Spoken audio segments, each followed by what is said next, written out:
लो भाई बब्बन, बन गई तस्वीर। जरा देखकर बताओ कैसी बनी है।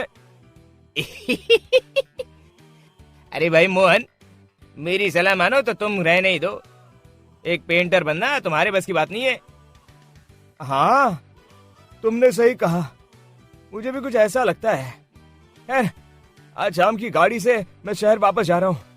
कुछ जरूरी काम आ गया है। शहर से वापस आने के बाद तुमसे मिलता हूँ। मोहन अपने घर के दरवाजे पर ताला लगा देता है और वहां से चला जाता है। फिर उसी रात अचानक तेज हवाएं चलने लगती हैं। चारों तरफ डरावना माहौल बन जाता है। तभी मोहन की बनाई हुई पेंटिंग की वो औरत एक खतरनाक चुड़ैल में बदल जाती है और पेंटिंग से बाहर आ जाती है।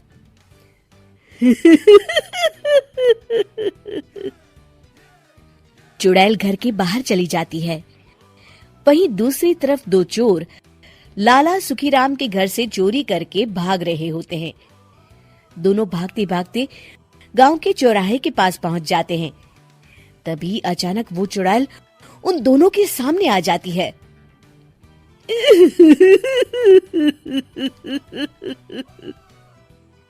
अरे मर गया रे, ये चुड़ैल कहाँ से आ गई? अरे मैंने तो तुझसे पहले ही कहा था कि आज अमावस्या की रात है, आज हमें चोरी नहीं करनी चाहिए। हाँ भाई बिल्ला, तुमने बिल्कुल सही कहा। जरा इसके दांत तो देखो कितने बड़े हैं। चुड़ैल उन दोनों की तरफ बढ़ती है। अरे चुड़ैल दीदी, तुम चाहो तो ये सारे पैसे और जेवर ले लो, लेकिन हम दोनों को कुछ मत करना।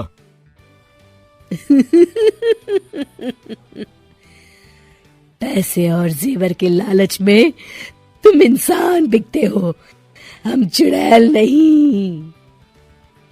तभी चुड़ैल उन दोनों चोरों को पुतले बना देती है।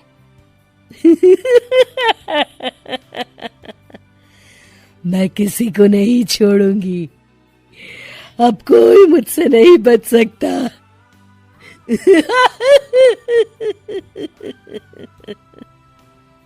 चुड़ैल अपने अगले शिकार की खोज में वहां से चली जाती है। गांव की दूसरी ओर जाने पर चुड़ैल को हरिया, बिरजू और बब्बन दिखाई देते हैं। आज संडे है, आज कपिल शर्मा शो देखने का दिन है। जोर से बोलो।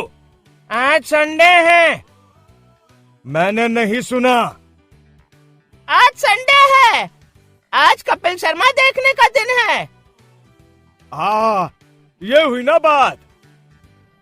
अरे ये कपिल शर्मा कौन है जो ये लोग उसे देखने के लिए इतने उतावले हुए जा रहे हैं?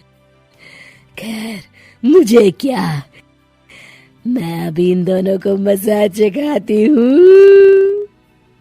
चुड़ैल तेजी से उड़कर उन तीनों के सामने आकर खड़ी हो जाती है।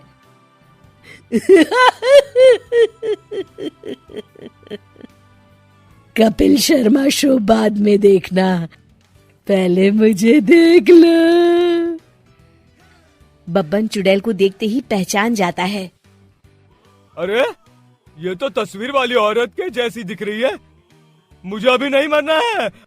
अरे भागो रे। तीनों वहां से भाग खड़े होते हैं। बब्बन तो किसी तरह अपनी जान बचाकर वहां से भाग जाता है, लेकिन हरिया और बिरजू को चुड़ैल पकड़ लेती है और उन्हें पुतला बना देती है। फिर चुड़ैल बब्बन को पकड़ने के लिए उसका पीछा करती है, लेकिन बब्बन उसे कहीं नहीं दिखाई देता। अरे वो मोटा तो बड़ा तेज भागता है, शायद उस तरफ गया होगा। बब्बन एक दीवार के पीछे छुपकर बैठ जाता है और चुड़ैल उसके सामने से आगे निकल जाती है। बाल बाल बच गया। अगली सुबह बब्बन सभी गांव वालों को सारी बात बता देता है। फिर उस चुड़ैल के डर से रोज शाम होते ही पूरे गांव में सन्नाटा छा जाता था और कोई भी अपने घर के बाहर नहीं निकलता था। अरे ये क्या हो गया, इतनी देर से घूम रही हूँ, अभी तक एक भी आदमी नहीं मिला। अरे कहाँ मर गए सबके सब। चुड़ैल वहां से चली जाती है। इस तरह कुछ दिन बीत जाते हैं। फिर एक दिन मोहन गांव वापस आता है। बब्बन उसे बताता है कि उसकी बनाई तस्वीर से एक चुड़ैल बाहर आ गई है। मोहन समझ जाता है कि ये कोई आम कागज नहीं है। वो जो भी उस कागज पर बनाएगा वो असलियत का रूप ले लेगा। अरे मोहन भाई, अब तुम क्या करने वाले हो? मेरे पास एक बहुत बढ़िया तरकीब है। मैं इस कागज पर उस चुड़ैल की एक ऐसी तस्वीर बनाऊंगा जिसमें वो तपती धूप के नीचे खड़ी दिखाई देगी, और फिर जैसे ही सवेरा होगा वो चुड़ैल इस कागज से निकलकर बाहर चली जाएगी और सूरज की तेज धूप में जलकर राख हो जाएंगी।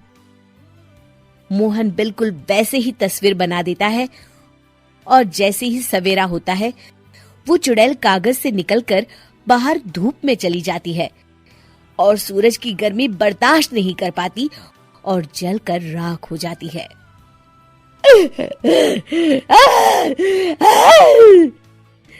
ये मुझे क्या हो रहा है?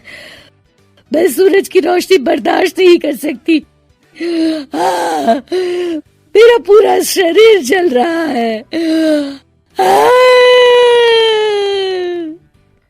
और इस तरह चुड़ैल के जलते ही पुतले बने सभी लोग पहले की तरह इंसान बन जाते हैं।